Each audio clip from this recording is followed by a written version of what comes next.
cages were full, the young rabbits soon had no space to stretch out, stand, jump or hop.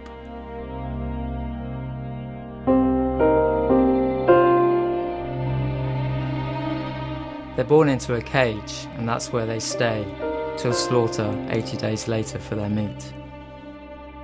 It was even worse for the breeding days. They'll be in solitary confinement for 2 years, producing litter after litter. For a few seconds, they'll be yanked from their cage, artificially inseminated, and dropped back in again. They've not even weaned their current litter before they're made pregnant again. It wasn't just the row upon row of cages that came as a shock. The farms were filthy, grimy, poorly managed places.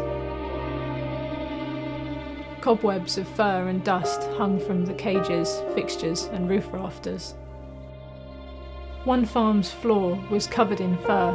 It was surreal, like a carpet of snow. The stress of a cage life can exacerbate abnormal behaviour. For these rabbits, it was pulling out their own fur. And it was so hard to breathe in some of the farms.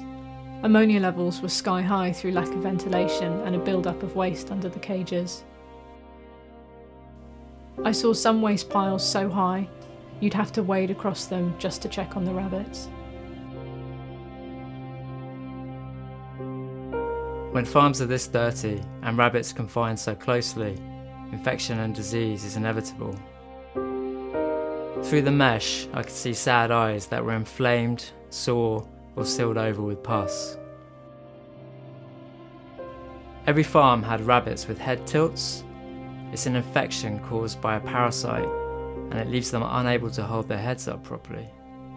It's hard to see, eat and drink, but these farmers were just turning a blind eye.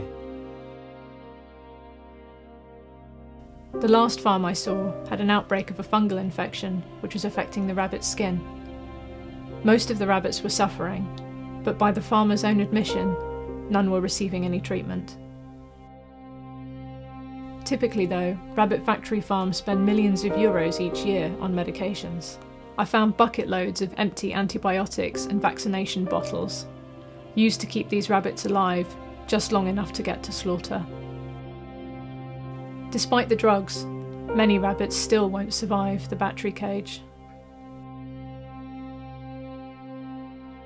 I saw corpses of rabbits left rotting on cages, in walkways, waste pits, or just in the open air.